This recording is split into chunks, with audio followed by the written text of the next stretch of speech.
새날을 여는 새벽 말씀 나눔입니다. 오늘은 2025년 4월 3일 목요일이고 말씀을 전하는 저는 강민 목사입니다. 오늘 우리 함께 나눌 말씀은 마태복음 26장 1절로부터 13절까지 말씀입니다. 예수께서 이 말씀을 다 마치시고 제자들에게 이르시되 너희가 아는 바와 같이 이틀이 지나면 유월절이라 인자가 십자가에 못 박히기 위하여 팔리리라 하시더라.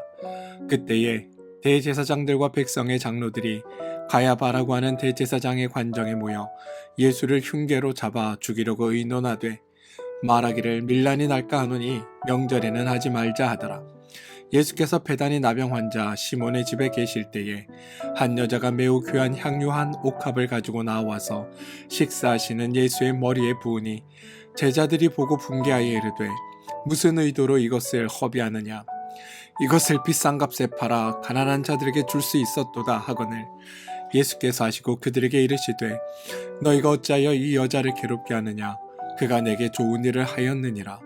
가난한 자들은 항상 너희와 함께 있거니와 나는 항상 함께 있지 아니하리라. 이 여자가 내 몸에 이 향유를 부은 것은 내 장례를 위하여 함이니라. 내가 진실로 너희에게 이르노니 온 천하에 어디서든지 이 복음이 전파되는 곳에서는 이 여자가 행한 일도 말하여 그를 기억하리라 하시니라. 마태복음 26장 1절로부터 13절까지 말씀입니다. 오늘은 마태복음 26장을 함께 살펴보겠습니다. 26장 1절에는 예수께서 이 말씀을 다 마치시고 제자들에게 이르시되 라는 표현이 나옵니다. 여러분, 마태복음에서 이런 표현이 등장하면 이제 한 단락의 가르침이 끝났다라고 생각하시면 됩니다. 그리고 새로운 이야기가 전개되는구나 라고 생각하시면 됩니다. 마태복음 7장 28절, 11장 1절, 13장 59절, 19장 1절에도 이와 같은 표현이 나오는데 이와 같은 표현이 나오면 이제 예수님의 한 가지 가르침이 끝났고 다음의 이야기가 예수님을 통해 진행된다라고 생각하시면 됩니다. 오늘 이 말씀이 등장한 것으로 보아 24장과 25장의 예수님의 가르침이 이제 마무리되었다라고 우리는 알 수 있습니다. 24장과 25장을 간단하게 한번 정리하고 가겠습니다. 24장, 25장은 24장 3절에서 제자들이 한 질문에서부터 시작됩니다. 어느 때에 이런 일이 있겠사오며 또 주의 임하심과 세상 끝에는 무슨 징조가 있사오리이까? 많은 사람들은 이 질문이 단순한 세상의 끝과 재림의 징조에 관한 것이다 라고 생각합니다. 그런데 여기에 대한 예수님의 대답은 이들의 세상적 관점에 대한 대답을 해주신 게 아닙니다. 제자들은 로마의 압제가 끝나고 이스라엘에 독립되는 새로운 세상이 언제쯤 열립니까? 라는 것을 기대하며 물었지만 예수님이 말씀하신 세상은 죄에 대한 세상이었습니다. 다시 말해 로마의 압제가 끝나는 것이 아니라 죄의 압제가 끝나는 날, 성도가 죄에서 해방되어 새로운 존재가 되는 것, 주님은 거기에 대해 말씀하고 계셨다라는 겁니다. 그래서 마태복음 24장, 25장은 세상의 변화를 말하는 것이 아니라 예수님의 십자가 구원의 사역에 대한 설명으로 가득 차 있는 겁니다. 혹시 여러분들 중에 이 본문이 정말 재림이 아니라 구원에 관한 것인가 라고 혹시 의구심을 가지신 분들이 있을지도 모르겠습니다. 왜냐하면 24장과 25장에는 십자가에 대한 직접적인 언급이 없기 때문입니다. 그런데 여러분, 예수님께서는 오늘 읽은 이 26장 2절에서 이렇게 말씀하십니다. 너희가 아는 바와 같이 이틀이 지나면 유월절이라 인자가 십자가에 못 박히기 위하여 팔리리라. 이것이 24장 3절에 대한 질문에 가장 분명하고 정확한 예수님의 대답입니다. 따라서 질문과 대답만 뽑아보면 이렇게 말할 수 있습니다. 질문, 어느 때에 이런 일이 있겠사오며 또 주의 임하심과 세상 끝에는 무슨 징조가 있사오리이까? 여기에 대해 주님의 대답, 이틀이 지나면 유월절이니라 인자가 십자가에 못 박히기 위하여 팔리리라. 제자들은 이 대답을 이해하지 못했습니다. 왜냐하면 죄의 개념에 사로잡힌 제자들로서는 하나님의 개념을 가진 예수님의 대답을 알아들을 수 없었기 때문입니다. 죄의 개념을 가진 제자들과 하나님의 개념을 가진 예수님의 대화는 그래서 항상 엉뚱한 질문과 엉뚱한 대답의 연속처럼 보입니다. 우리도 성경을 읽으면서 예수님의 대답이 시원하지 않고 답답하게 느껴질 때가 있습니다. 그런데 그럴 때는 우리 또한 예수님의 관점, 다시 말해 하나님의 개념과 관점으로 말씀을 보는 것이 아니라 나 중심의, 내 생각 중심의 개념과 관점으로 말씀을 보기 때문이다라고 우리는 알아차려야 합니다.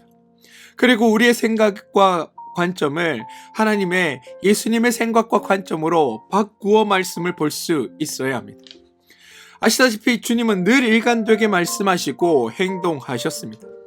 예수님이 무슨 말씀을 하실지, 어떤 일을 행하실지는 예수님 사역 초기부터, 출생 때부터, 그거보다 훨씬 더 앞선 구약에서부터 이미 알려져 있는 일이었습니다. 예수님은 자주 기록된 바 또는 일러스되라고 말씀하십니다. 이건 자신의 말과 행동이 이미 기록되어 있었고 거기에 따라 자신은 말하고 거기에 따라 자신은 이야기한다라는 의미입니다.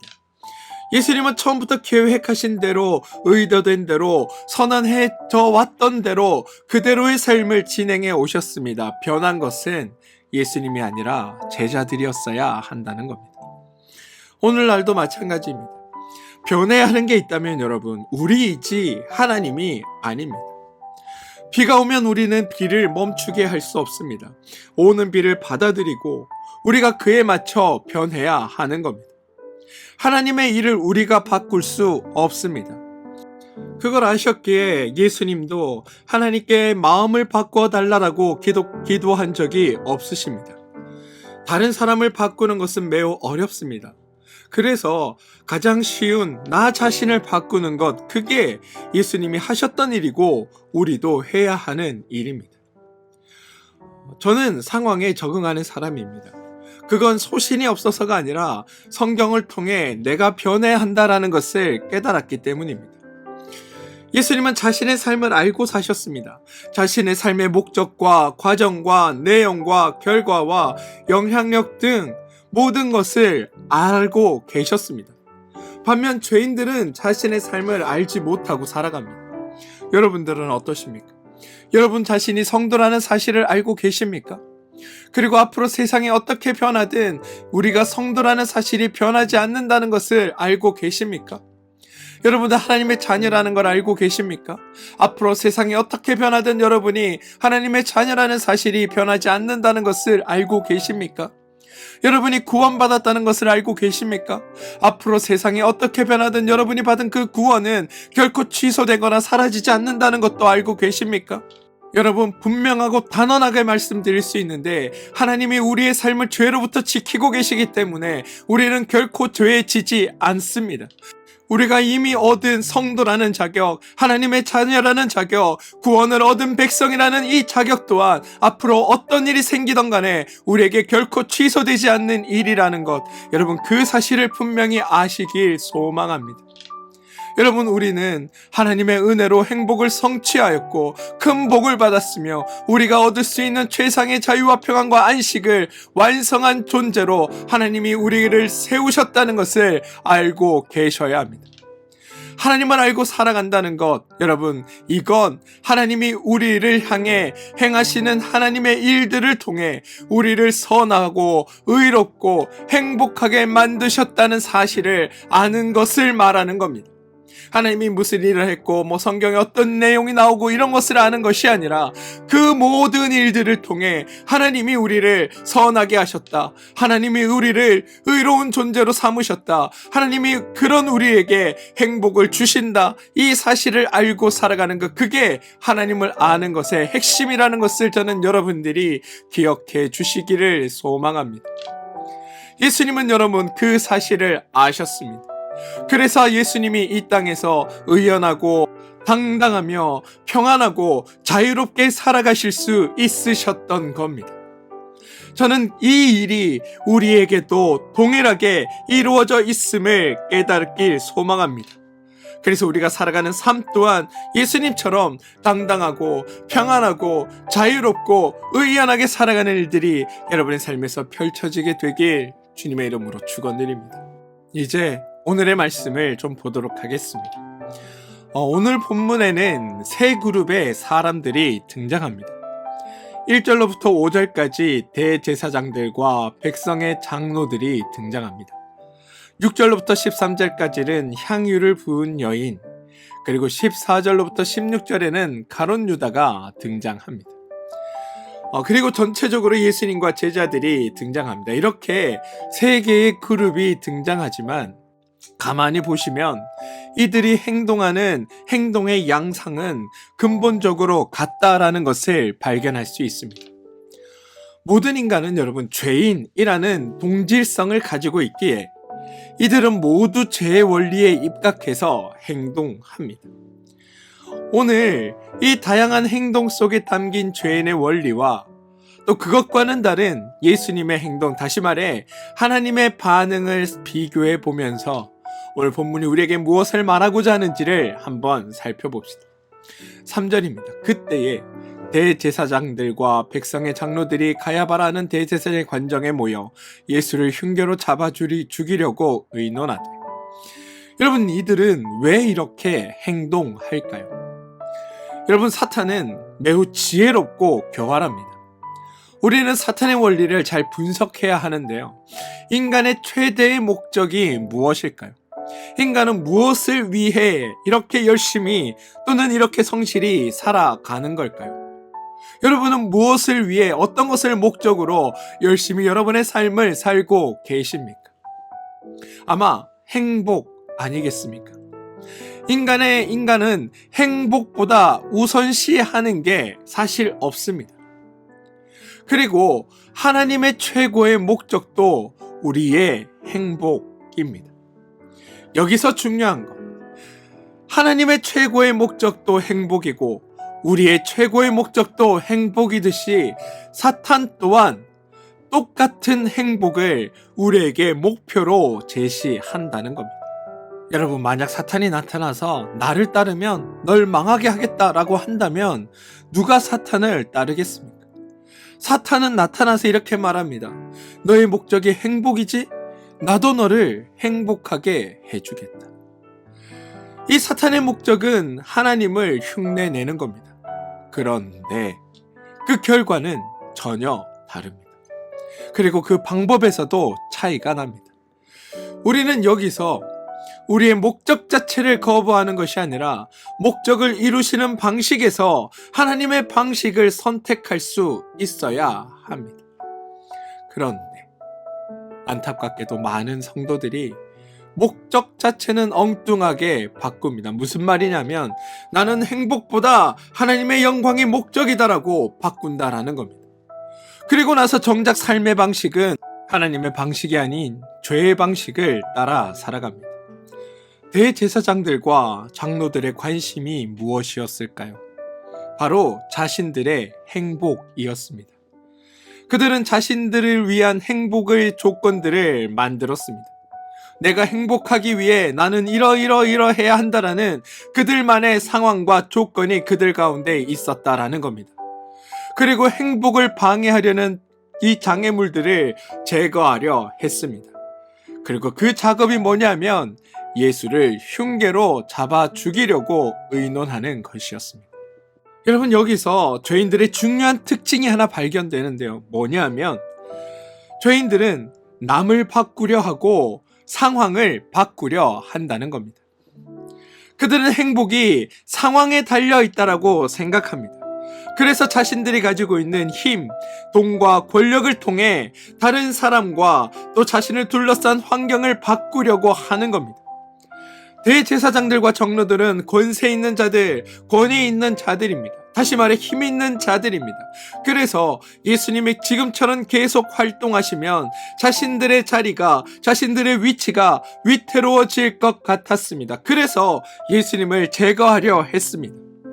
이들이 예수님을 제거하고자 했던 동기, 바로 자신이 행복해지고 싶어서였다는 겁니다. 이들이 예수님을 죽이려고 할 때 여러분, 이들에게 죄책감이 있었을까요? 없었을까요? 저는 없었다라고 생각합니다.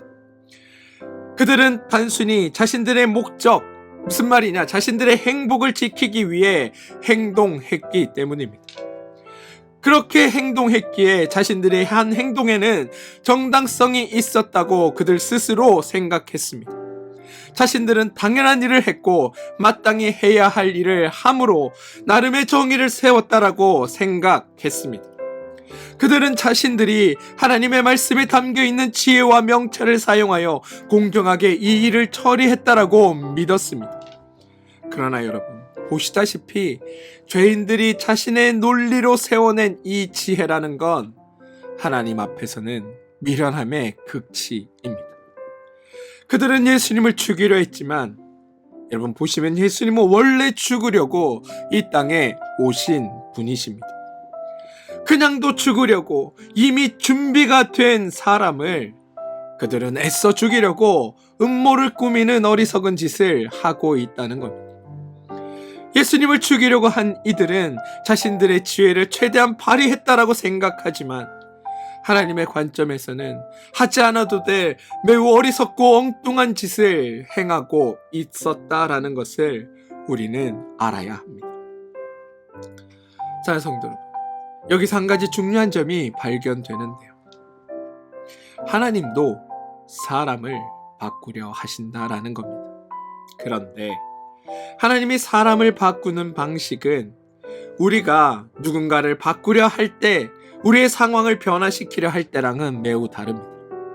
우리는 어떤 사람을 바꾸자 할 때 내 기준에서 그 사람에게 마음에 들지 않는 부분을 찾고 그것을 개선하려고 합니다. 가령 말을 예쁘게 하도록 요구하거나 또는 하루에 일정 시간 이상 운동하기를 요구하거나 나를 보면 웃어주기를 요구하거나 나를 잘 대해주기를 바랍니다. 다 어떤 한 부분들, 그것을 바꾸길 원한다라는 겁니다. 그런데 하나님이 바꾸고자 하시는 방법, 하나님이 바꾸시는 방법, 하나님의 변화는 그것과는 전혀 다릅니다. 하나님은 우리처럼 어떤 마음에 들지 않는 조건이나 상황을 바꾸려는 분이 아닙니다. 하나님은 우리의 존재 자체를 바꾸고 변화시키십니다. 하나님은 우리를 죄인에서 의인으로 바꾸십니다. 죄의 자녀에서 하나님의 자녀로 바꾸십니다. 죽을 수밖에 없던 자에서 구원받아 영생을 누리는 자로 바꾸셨습니다.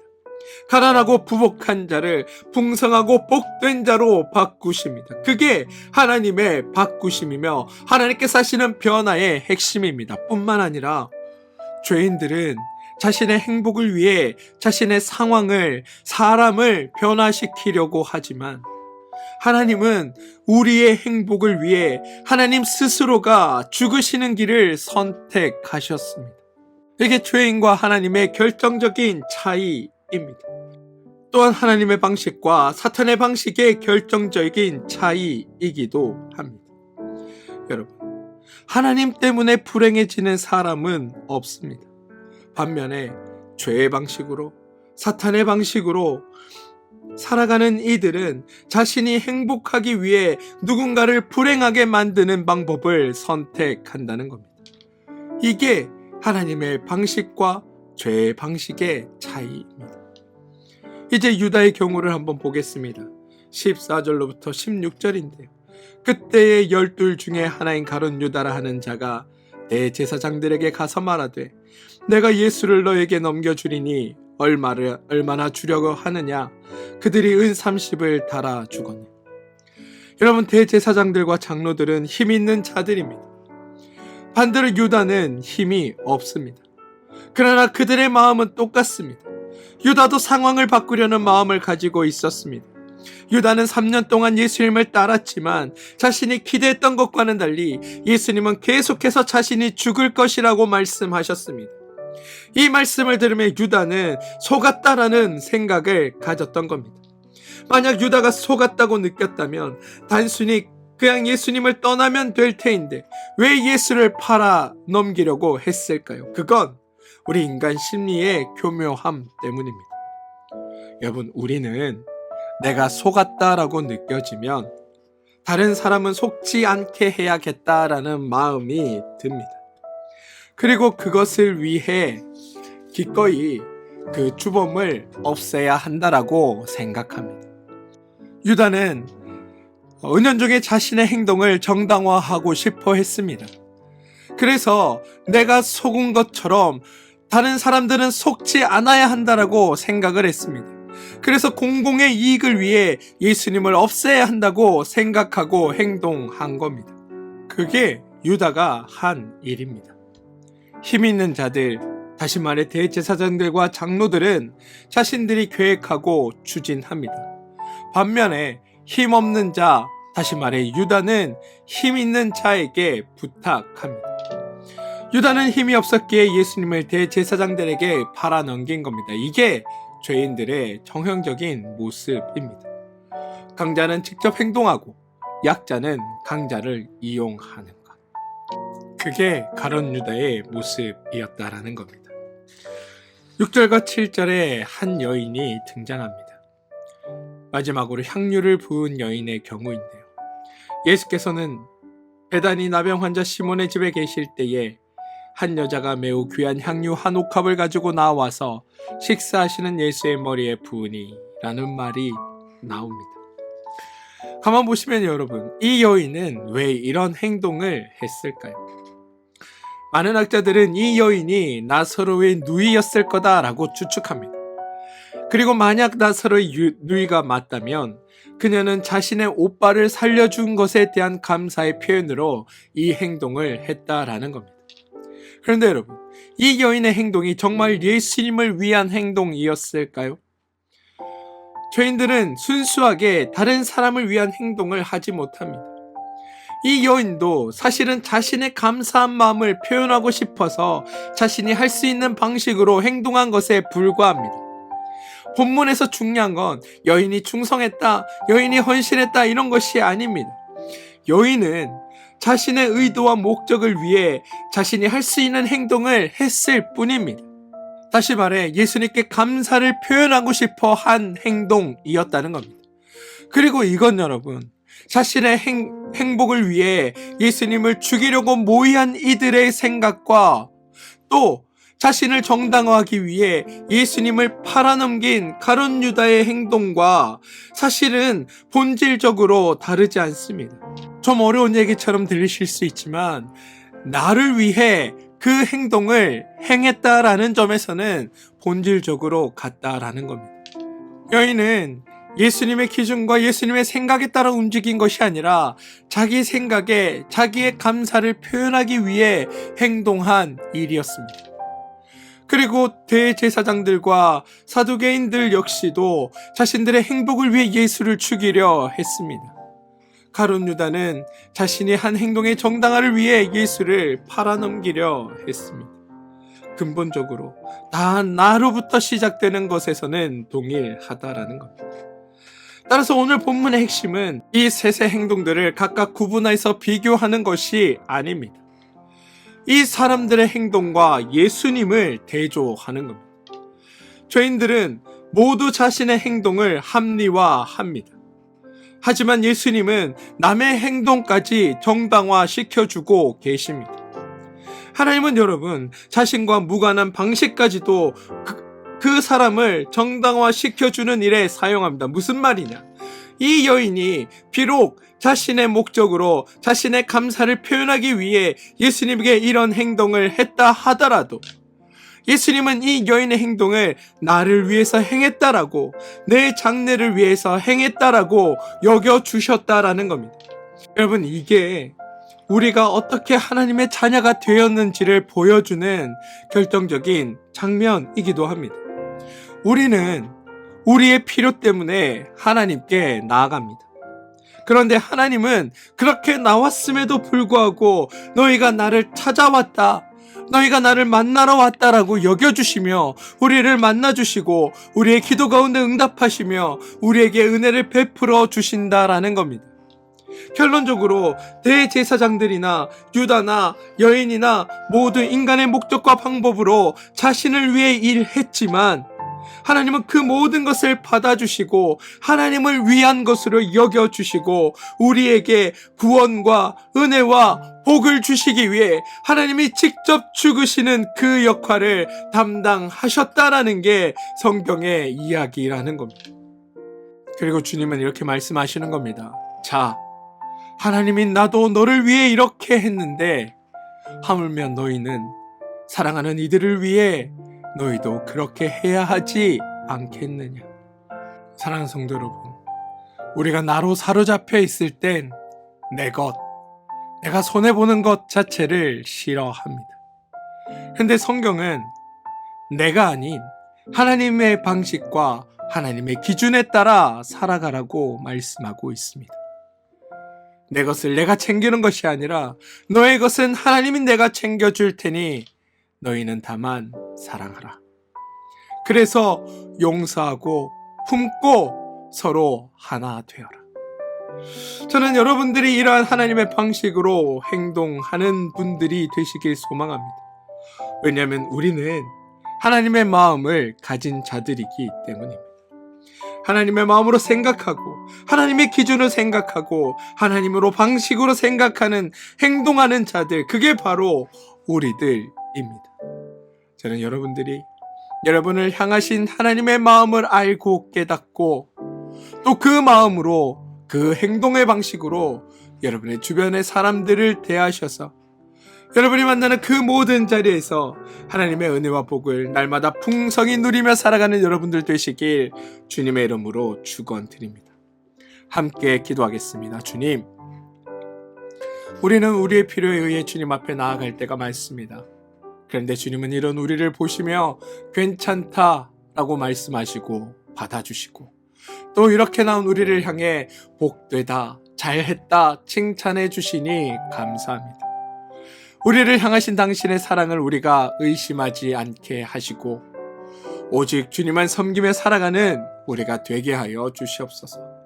뿐만 아니라 우리 또한 당신의 생각과 당신의 마음과 당신의 기준으로 생각하고 행동하게 하셔서 내가 살아가는 그 삶의 자리가 하나님의 그 풍성함으로 하나님의 은혜로 충만해지는 일들이 우리 삶의 자리에서 있게 하여 주시옵소서. 예수님의 이름으로 기도합니다. 아멘.